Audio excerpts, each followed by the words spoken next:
The last thing I expected at Sunday family dinner was my sister sliding a folder across the table, like she was closing a business deal. Inside was the financing agreement for her brand new BMW.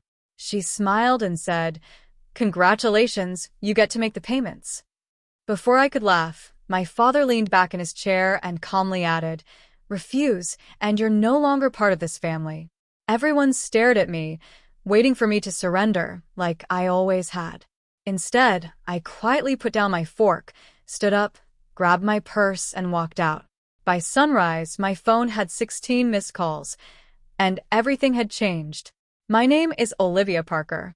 I'm 31 years old, and I own a small marketing agency in Seattle, Washington. Most people who meet me assume I have everything figured out. I pay my bills on time, I own my condo, and I built my business from a tiny home office into a company with clients across 3 states. What almost nobody knows is that being dependable came with a price. In my family, responsibility was never appreciated. It was expected. My younger sister, Chloe, had always been the favorite. If she wanted something, my parents found a way to make it happen. If she made a mistake, someone else was expected to clean it up. Most of the time, that someone was me. Over the years, I paid utility bills when my parents struggled, covered emergency expenses without asking for repayment, and even postponed vacations because someone in the family needed a little help. I convinced myself that was what good daughters did. Every sacrifice came with another promise that things would eventually become fair. They never did. So when my mother invited me to our usual Sunday family dinner, I didn't think twice. It sounded ordinary enough. Roast chicken, small talk, and my father asking about work while Chloe talked about whatever new hobby had captured her attention that week. Dinner felt surprisingly pleasant until Chloe smiled, reached beside her chair, and slid a thick folder across the table toward me.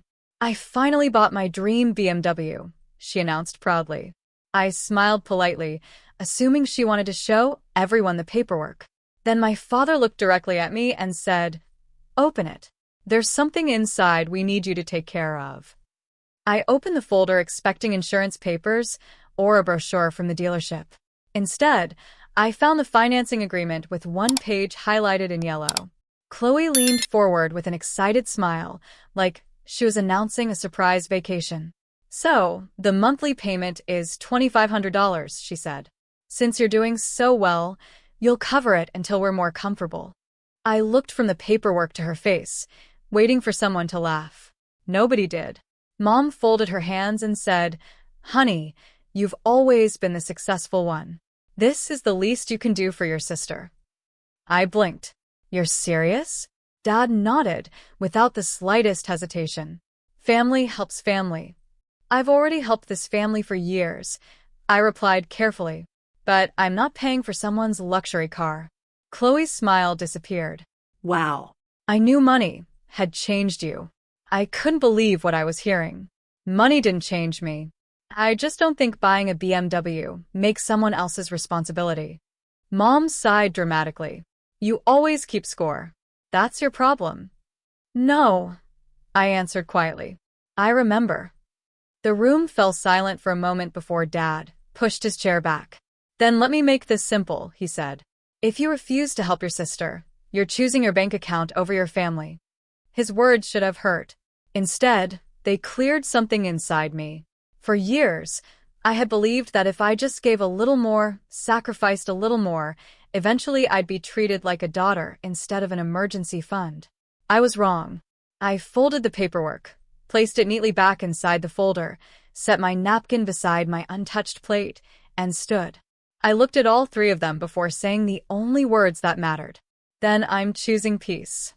Without another glance behind me, I walked out the front door.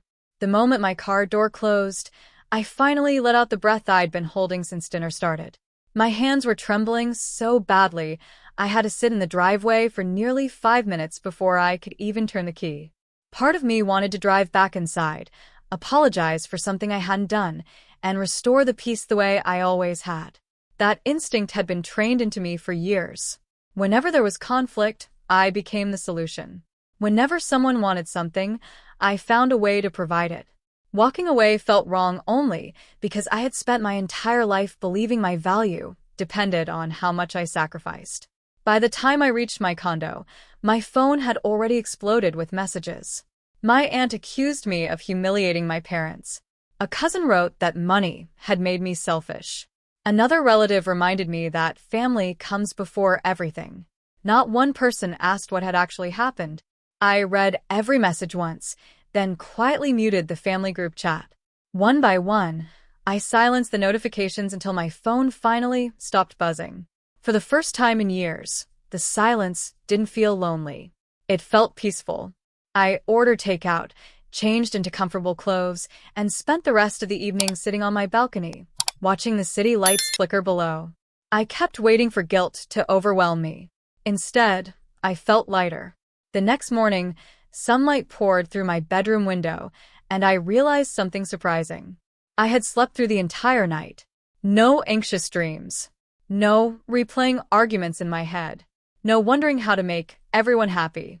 Then my phone vibrated across the nightstand. 16 missed calls. Most were from my parents. Several were from Chloe. One number, though, didn't belong to anyone I recognized. A voicemail notification appeared beneath it. Curious, I pressed play. A calm male voice spoke. Olivia, this is Ethan, Chloe's husband. I need to tell you something before anyone else does. I replayed the voicemail twice before calling Ethan back. He answered almost immediately. Thank you, he said quietly. I wasn't sure you'd ever return the call. I stepped onto my balcony, closed the sliding door behind me, and asked the only question that mattered. What do you need to tell me? There was a long pause. I didn't know, he admitted, about any of it. I frowned. What do you mean? I didn't know Chloe and your parents planned to ask you to make the BMW payments. I found out after you walked out. For a moment, I couldn't find the right words. You seriously had no idea? No. His voice sounded exhausted. When Chloe brought the car home, she told me she'd worked everything out. She said we'd tighten our budget for a while, maybe cut back on vacations. It wasn't until last night that she admitted they expected you to cover the payments. I leaned against the railing, trying to process what I was hearing. Ethan continued. I checked her finances after everyone got home. That's when I realized she'd been hiding more than the car loan. My stomach tightened. There are credit card balances I never knew about, he said. Personal loans. She's been spending far more than she told me, and every time I questioned it, she insisted everything was under control. So, the dinner? I said slowly. Wasn't about family, he finished. It was about finding someone else to pay the bills. Everything suddenly made sense. The smiles. The prepared folder. Dad's ultimatum. None of it had been spontaneous. It had all been planned before I ever walked through the front door.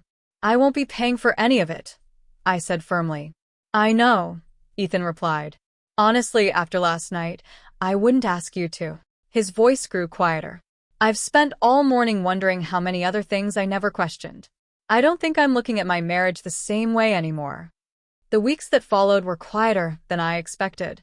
After years of rushing to fix every family crisis, doing nothing felt strangely unfamiliar. I stopped checking my phone every few minutes. I focused on my clients, met friends for dinner, took longer walks after work, and slowly realized how much energy I'd spent carrying problems that had never belonged to me. Then the story started changing. Not because I defended myself, because the truth had finally reached people who had only heard one side. My aunt called first. I didn't know they asked you to pay for the entire BMW, she admitted. Your mother said it was just a small favor. It wasn't, I replied calmly. She apologized before ending the call. A few days later, 2 cousins reached out separately. Ethan had quietly confirmed what had happened, and word spread faster than I expected. Relatives who had criticized me began realizing they had been given a carefully edited version of the dinner. Meanwhile, Chloe refused to accept responsibility. According to her, everyone else had ruined her life. Her parents should have defended her better. Ethan should have trusted her. I should have acted like family. For the first time, none of those accusations reached me. Ethan eventually separated their finances and insisted every account be completely transparent before making another major purchase. I didn't ask for details, and he didn't volunteer many. All I needed to know was that he had stopped pretending everything was normal. As for my parents, the guilt trips slowly became shorter, then less frequent, until they almost disappeared altogether. Distance gave me something I had never experienced growing up: perspective. The farther I stepped away from the role they had written for me, the clearer it became. I had never been the selfish daughter. I had simply been the first person brave enough to say no. Almost 3 months passed before my father contacted me again. This time, there were no angry messages or guilt-filled voicemails. Just one short text. "Can we meet for coffee?" Against my better judgment, I agreed.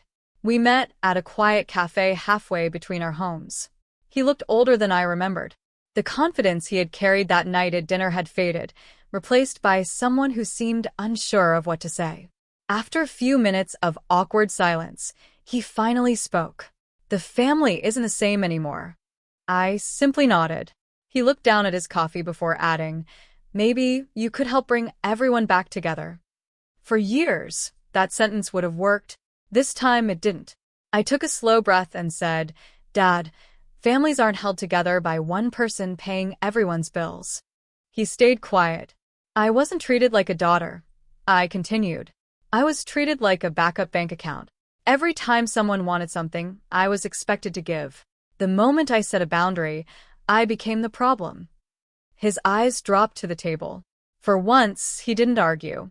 He didn't defend Chloe. He didn't tell me I was selfish. There was nothing left to say. I stood, picked up my purse, and offered a small, polite smile. "I hope things get better for all of you," I said sincerely. Then I walked out of the cafe, knowing I wasn't leaving my family behind. I was leaving behind the version of myself that believed love had to be earned. Looking back now, walking out of my parents' house that night was the hardest decision I had ever made. It was also the best. For years, I believed being a good daughter meant sacrificing my peace to keep everyone else comfortable. I confused guilt with love and obligation with family. The moment I stopped doing that, my life became lighter. My business continued to grow. My friendships became stronger because they were built on mutual respect instead of expectations. Most importantly, I finally learned that healthy relationships never require you to buy your place in someone's life. Chloe got her dream BMW. I got something far more valuable: freedom. These days, I still hear updates about my family from distant relatives now and then, but I no longer feel responsible for fixing problems I didn't create. Instead, I spend my weekends with people who celebrate my successes, respect my boundaries, and never make me feel guilty for saying no. If there's one lesson my story taught me, it's this. The night my family told me I had to pay for my sister's BMW to belong was the night I finally realized I never needed their permission to build a happier life. And that decision gave me something no luxury car ever could.